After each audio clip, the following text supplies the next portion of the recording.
오늘 한 절만 우리 보겠어요. 지금까지 줄곧 이야기한 것이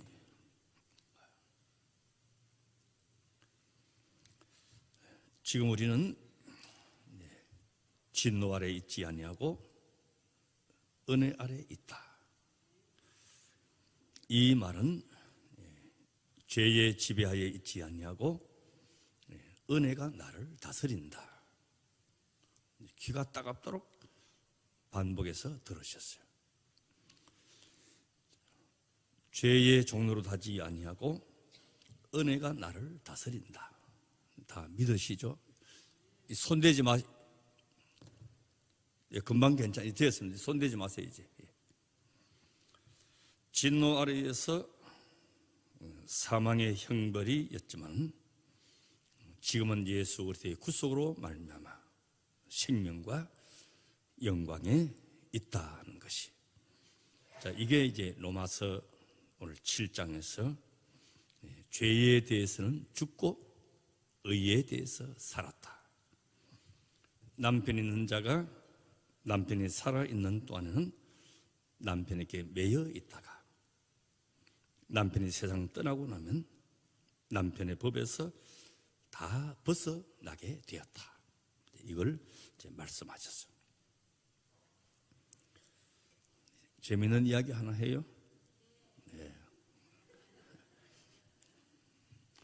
어느 중년 부인이 여고 동창회를 갔다 왔는데 남편이 보니 표정이 영 어두워요. 막 신경질 내고 짜증 내고 그래요. 남편이 여고 동창회 가서 누구랑 싸웠냐? 안 싸웠다. 여고 때 라이벌 친구가 회장 부인이 되어서 나타났냐? 그것도 아니라. 그래서 자꾸 물으니까 부인이 대답하기를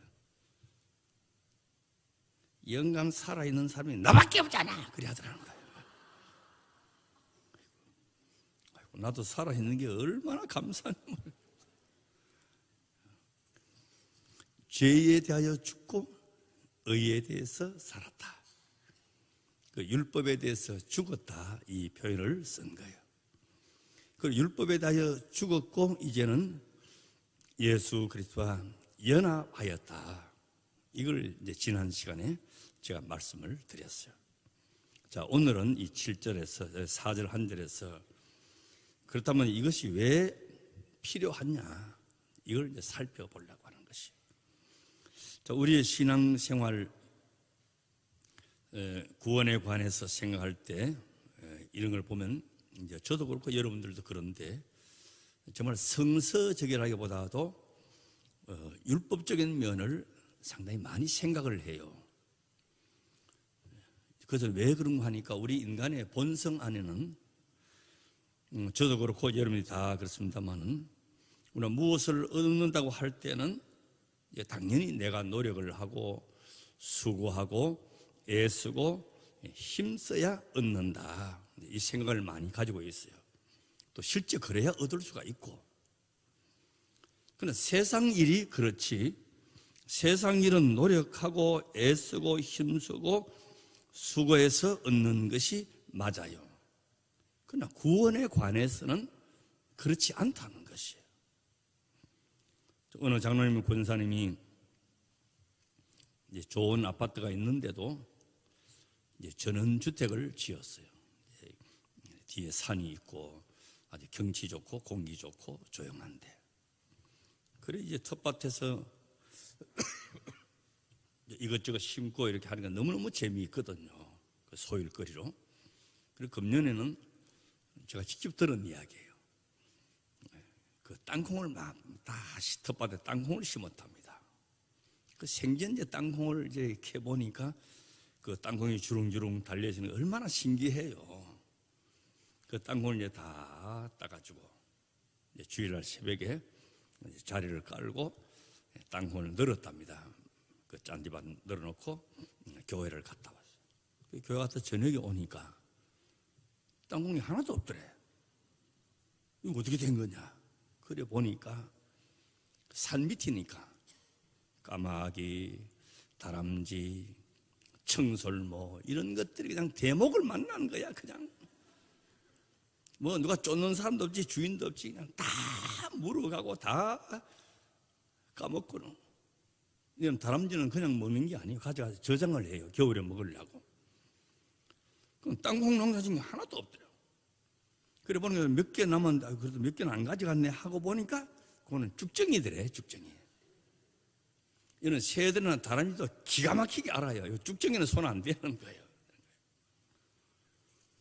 제가 그 다람쥐 물어보지는 않았지만은, 야, 정말 감사하다.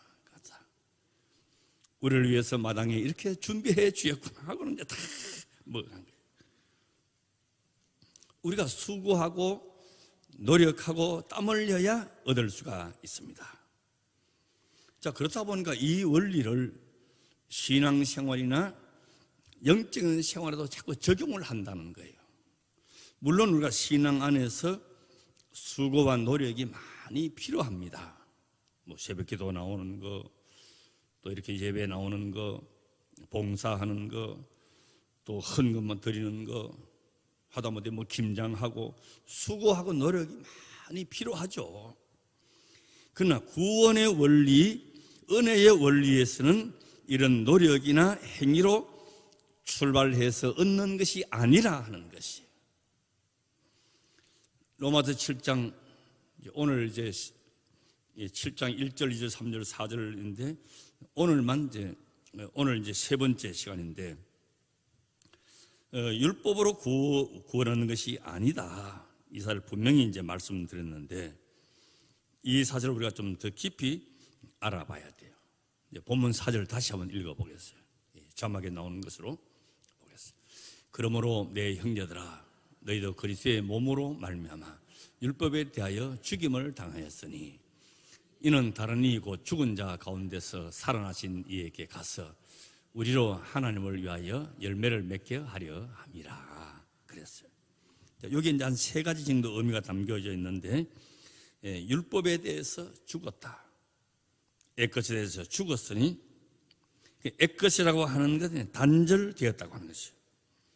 아까 말씀드린 대로 남편이 죽었으면 이제는 그 남편의 법에서 벗어난 거예요. 옛것은 죽고 이제는 새로운 것으로 태어난 것이에요. 이런 새로 태어났다고 하는 것은 그 옛날 게 있는 그대로 있는데 뭐 거기다 조금 뭐 보충을 한다든지 다른 걸 좀 보태고 덧붙여서 새롭게 된 것이 아니고 완전히 새로 된 거예요. 헌 것을 부속을 갈아 끼우고 또 이렇게 해서 새 것을 만든 게 아니고 완전히 새로 만든 것이에요. 그 율법에 대해서 죽었다고 하는 것이 이렇게 분명히 생각을 해야 되는 것이에요. 기존에 있는 것 가운데 조금 모자라니까 좀 더 보태고 좀 부족하니까 채우고 이렇게 해서 된 게 아니고 완전히 새롭게 됐다. 그래서 우리는 확실하게 여러분들이 고백을 할 수가 있어야 돼요. 나는 은혜 아래에 있음을 믿습니다. 나는 죄에 대해서 죽었음을 믿습니다. 죄가 나를 다스리고 나의 왕노릇 하지 못하는 것을 나는 믿습니다. 그 세 사람만 지금 왕노릇 안 하는 거예요, 지금. 죄가 나를 다스리고 나의 왕노릇 하지 못함을 믿습니다. 나는 율법 아래 있지 아니함을 믿습니다. 나는 그리스도 안에 있습니다. 이게 우리 고백이에요. 이것이 끊임없이 고백하고 확인하고 내 신앙의 그 토대가 되어야 되는 것이에요. 자, 그렇지만 율법이 무가치하거나 필요 없는 것이 아니다. 제가 지난 수요일 날 말씀드렸죠. 율법은 내가 거룩하냐 안 거룩하냐, 바르게 사느냐 바르게 살지 못하느냐, 그걸 확인하는 것이고 잣대가 되는 것이고, 의롭게 사느냐 안 사느냐 점검하는 것을 제가 말씀드렸어요. 지난 수요일 날 거는 기억을 해야죠. 율법은 그래서 양면성이 있다 제가 말씀을 드렸잖아요. 자, 이제 우리는 하나님의 자녀입니다. 거듭났어요. 율법을 지켜서 새롭게 된 것이 아니고 하나님의 은혜로 새롭게 된 것이요. 그래서 예수님께서 거듭나지 아니하면 하나님 나라를 볼 수가 없다. 거듭나야 하나님 나라를 볼 수가 있다는 거죠. 오늘 본문의 그 핵심은 율법에 대해서 죽었다는 거죠. 율법에 대해서 죽임을 당하였으니 왜 그렇게 되었느냐?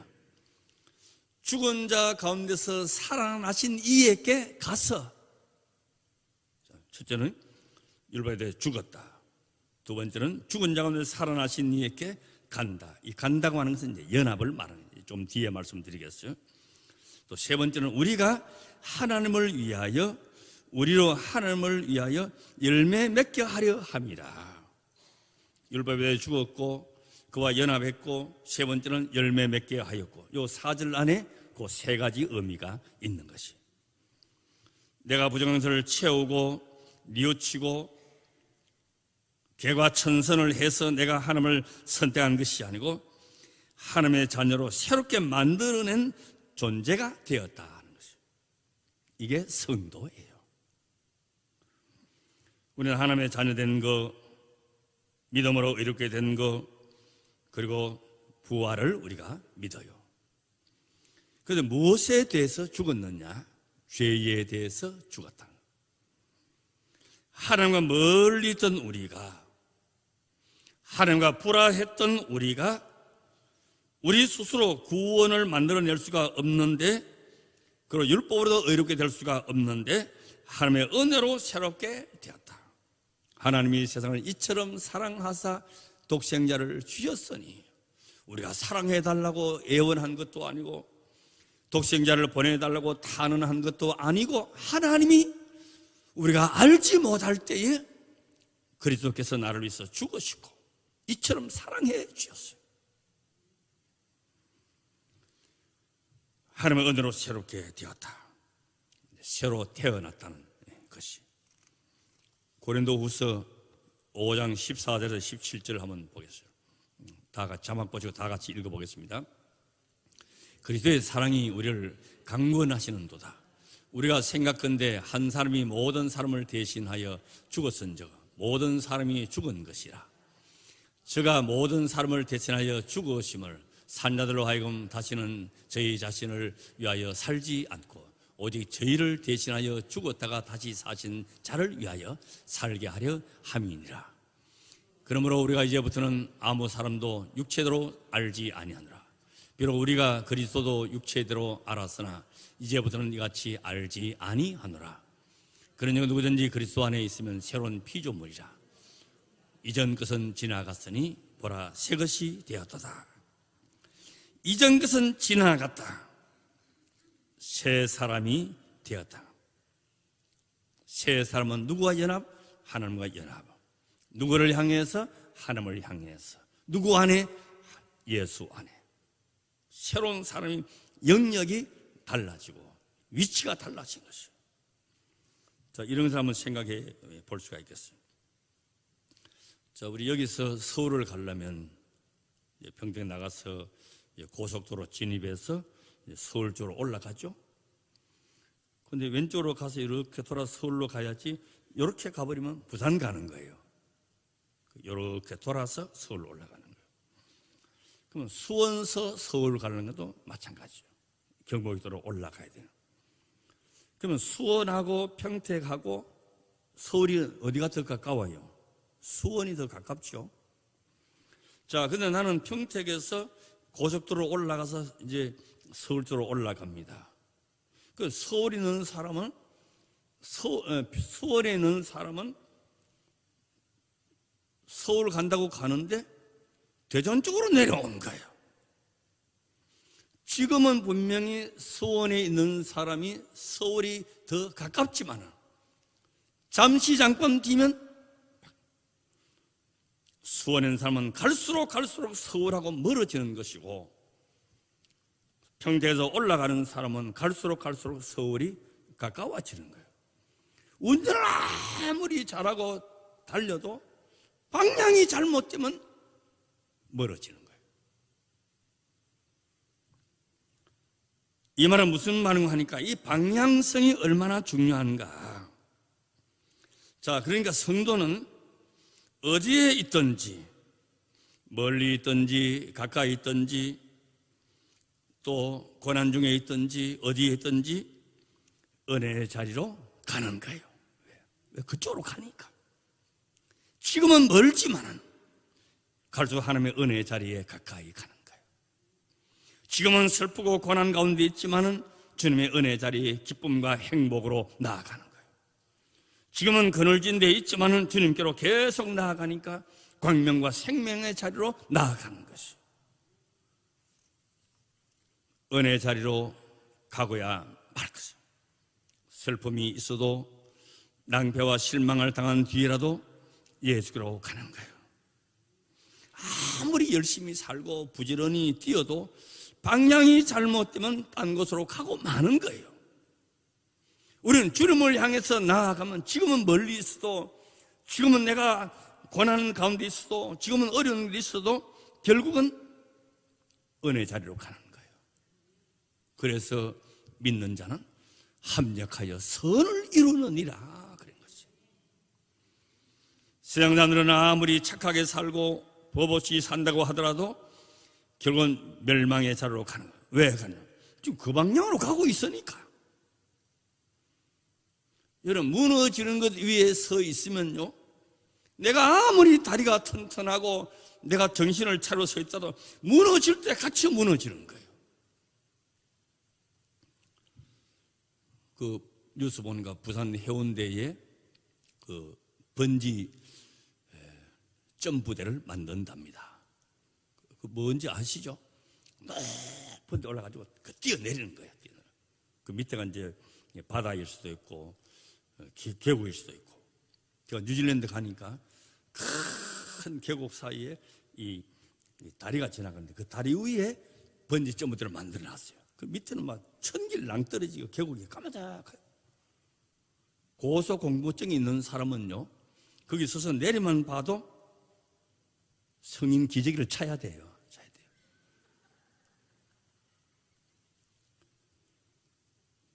까마득한 꼭대기에서 뛰어내려. 그런데 젊은 사람들, 용기 있는 사람들은 뛰어내리는 거예요. 어떻게 뛰어내리냐? 줄이 나를 묶고 있어요. 지금은 떨어지지만은, 그러나 일정한 곳 통과되면 묶은 끈이 나를 대롱대롱 매에 달리기 때문에 땅바닥에 떨어져요. 그냥 떨어지면 사람이 그거는 뭐 박살 나는 거죠. 뼈도 못 추는 거죠. 그는 줄이 나를 묶고 있단 말이에요. 그러니까 뛰어내리는 거예요. 지금 떨어져도 매어진 나를 붙들고 있기 때문에 그래요. 우리에게는 구원의 끈이 나를 잡고 있는 줄로 믿습니다. 내가 실패를 해도, 좌절을 해도, 절망해도, 세상에 환난질을 당해도 구원의 끈이 나를 잡고 있기 때문에 성도는 결국 합력하여 선을 이루게 되는 것이에요. 율법에 대하여 죽고 예수 그리스도의 구원의 끈이 나를 살리는 것이 되는 것이에요. 자, 두 번째, 그 다음으로 생각할 것은, 이제 율법에 대해서 죽은 우리가 이제 예수 그리스도와 연합한 자가 되었다. 그리스도와 연합된 것은 대단히 중요한 것이, 포도나무 가지가 둥치에 붙어 있으면 열매를 맺습니다. 모든 영양분과 수분을 다 공급받아요. 왜? 연합되어 있기 때문에요. 레이저로 잘라가지고 눈에 보이지 아니하게 붙어 있는 것처럼 보여도 떨어진 거는 그 나무는 말라버리고 마는 거예요. 왜? 연합이 안 되어 있기 때문에 그래요. 내 안에 착한 거, 의로운 거, 거룩한 거, 사랑스러운 거, 화해하는 거, 연합하는 거, 존경하는 거, 헌신하는 거, 이런 것을 만들어내는 모든 것을 공급받게 되고 주님의 품성과 주님의 깊으신 뜻을 우리가 소유하게 되어 있어요. 왜? 연합되어 있기 때문에. 주님이 기뻐하시고 좋아하는 것을 나도 좋아하게 되는 거예요. 내가 좋아도 주님이 싫어하면 내가 하지 않는 거예요. 내가 하기 싫어도 주님이 원하시는 일이라면 기뻐하는 거예요. 이게 성도예요. 이런 개를 키워보시는 분들 보시면요, 개도 뭐 품종이 하도 많지만 그냥 크게 나누면요, 잘 훈련되어 있는 그런 이제 명견이라 그러잖아요. 명견. 잘 훈련되어 있어요. 그는 주인이 앉으라면 앉고 가라면 가고 뭐 던지면 가서 물어오고, 아무리 내가 배가 고파도 음식을 놔놨는데 먹어 하면 먹습니다. 먹다도 그만 하면 안. 그런 거 보셨어요? 그런 개는 명견이라 그래요. 그런데 잡견, 똥개는요, 지 마음대로 그냥 막 뛰고 뭐 주인이 먹으라 뭐 말고 할 것이 막 먹고. 이 똥개야. 이건 똥개. 성숙한 사람은 내가 하고 싶어도 주님이 원하지 아니하고 기뻐하지 아니하면 안 하는 거예요. 내가 하기 싫어도 주님이 기뻐하시는 것 같으면 그 일을 하는 거예요. 우리는 다 감정에 치우쳐가 기분 나쁘면 안 하고, 주님이 좋아하시는지 안 하시는지 관계없이 내 기분 따라서 하고 안 하고 하는 거예요. 그거는 미안하지만은 똥개야, 똥개. 그런데 자녀들도 보면 꼭 해야 될 일은 안 하고 싶고 안 해야 될 일을 꼭 하고 싶어요. 애들이 공부는 해야 되는데 공부는 안 하고 싶고, 극장은 안 가도 되는데 극장을 좋아하잖아요. 그러니까 그걸 자제할 수 있어야 성숙한 사람이 되는 거예요. 그 성도들도 보면 성숙한 사람은요, 감정의 지배를 안 받습니다. 팍 하고 뭐 기분 좋으면 하고 나쁘면 하고. 기준이 내가 아니고 그 내가 기준인 것은 인본주의 신앙이에요. 그러나 주님이 기준이 되는 것이에요. 내가 하기 싫어도 고달파도 주님이 원하시면 나는 하는 거예요. 내가 아무리 하고 싶어도 주님이 기뻐하지 않는 일 같으면 안 하는 거예요. 이게 성숙한 성도예요. 성도를 말하는 승리한 구절을 보겠어요. 로마서 8장 10절에서 11절 다 같이 읽어보겠습니다.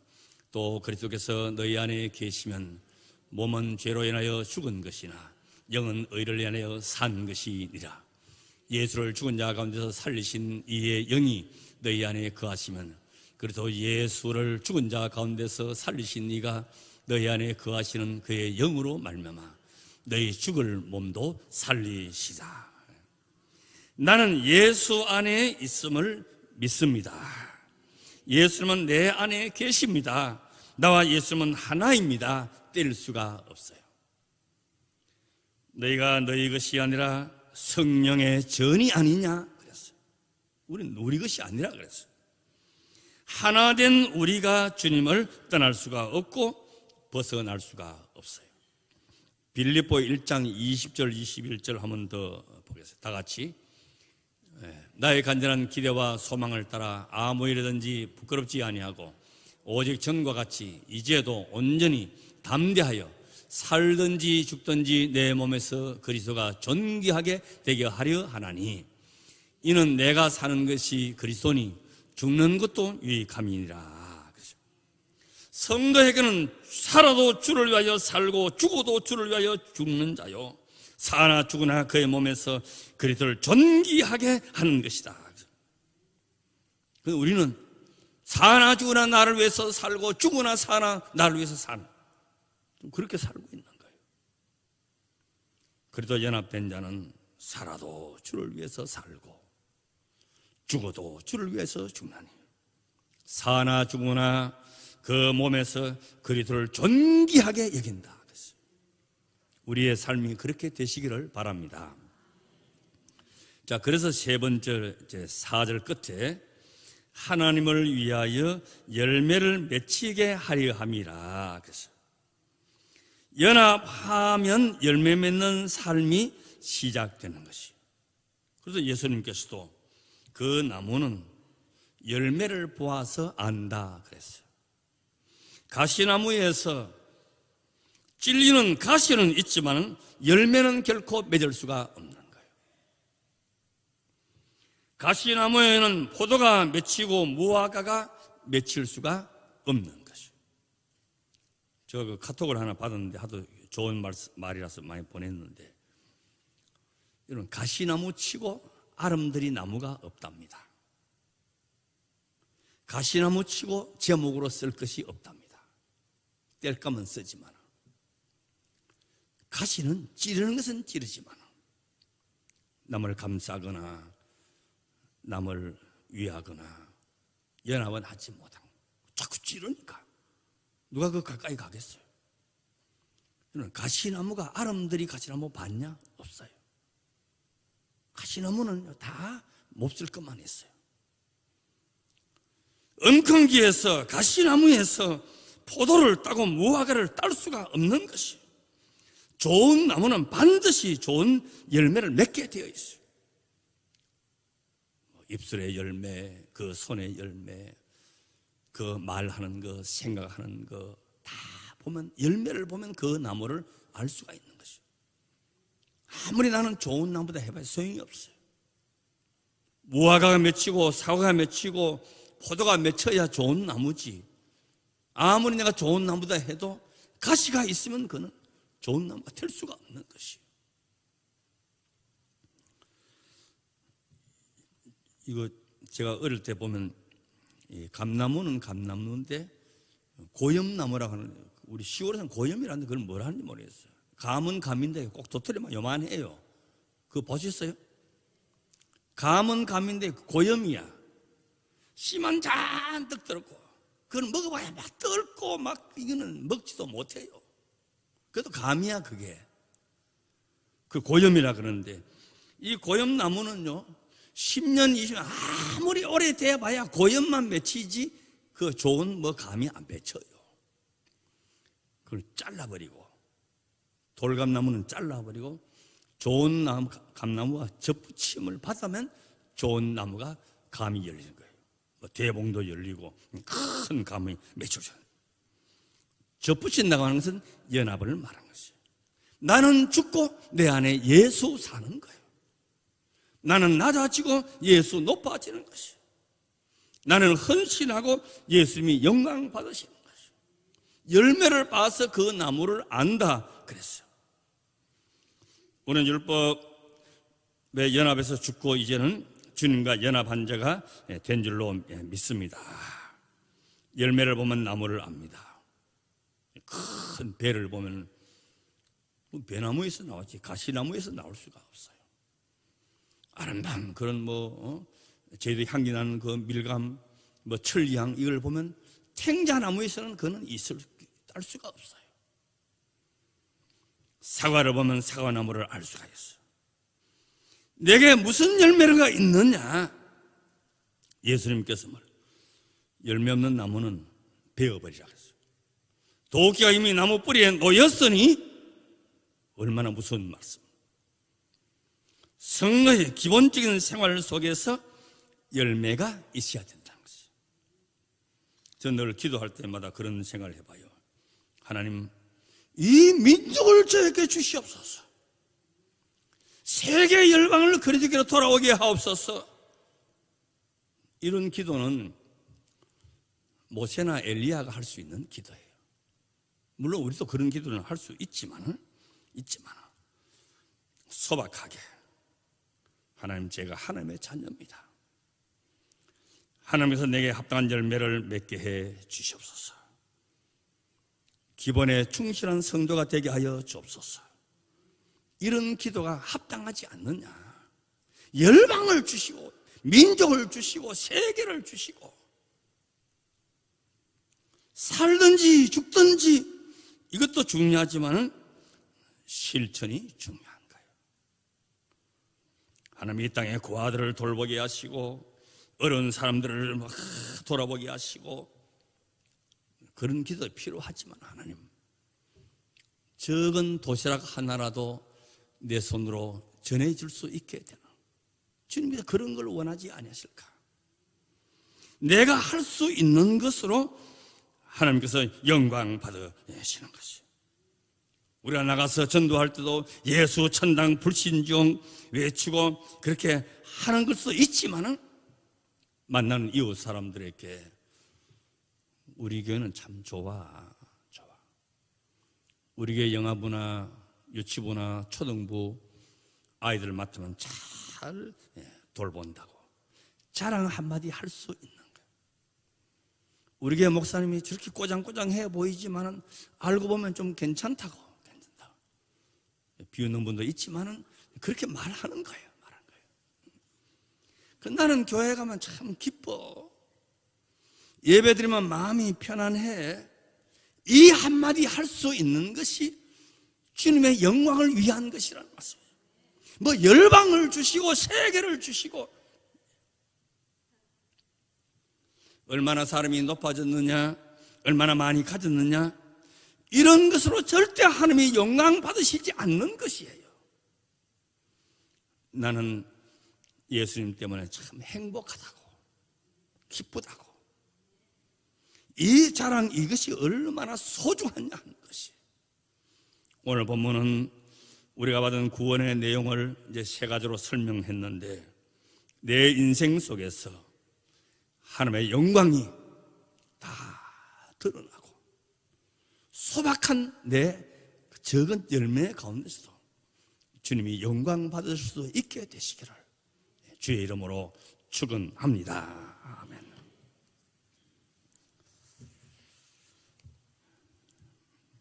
죄와 율법에 대해서 죽고 이제 은혜 안에서 사는 저희들, 죽었으니 새로이 거듭나고 예수와 연합한 자가 되었고 거기에 마땅한 열매 맺게 하려 하심이라. 열매 맺는 삶을 우리로 하여금 살게 하여 주이사 소박하고 적은 것 가운데서 영광 받으시고 우리의 소임을 다 감당하게 하여 주시옵소서. 오늘도 일부 예배에 나왔습니다. 교회 나올 때마다 행복하게 하시고 예배 드릴 때마다 마음이 기쁘게 하시고 그것을 통해서 하나님의 영광 받으시는 것을 깊이 생각하게 하여 주시옵소서. 우리가 온 천하를 구원하고 온 천하를 구제하고 온 천하를 돕는 일이 아니더라도 적은 것 하나라도 실천하고 짧은 말 한마디라도 하나님께 영광이 되고 내 행편에 맞춰서 적은 손길라도 사랑을 베풀 수 있는 소박한 것을 통해서 영광 받으시는 아버지 앞에 부끄럽지 않게 하여 주시옵소서. 예수님의 이름으로 기도드리옵나이다.